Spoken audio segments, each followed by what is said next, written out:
Alles wat ek het is binne in my.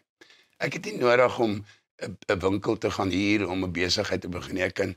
Ek kan oral, ek kan op die strand sit en ek kan iets doen wat nice is. So ek het besluit ek wil vir my 'n bussie koop en ek wil in my bussie lewe.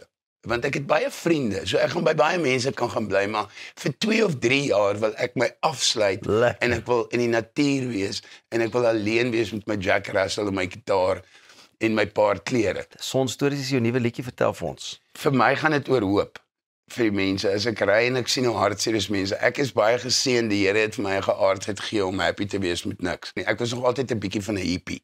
So ek voel dat ek wil musiek maak wat mense hoop gee. En Sonstories is 'n hoopstorie. Ja, jy kan vrede vir jou koop.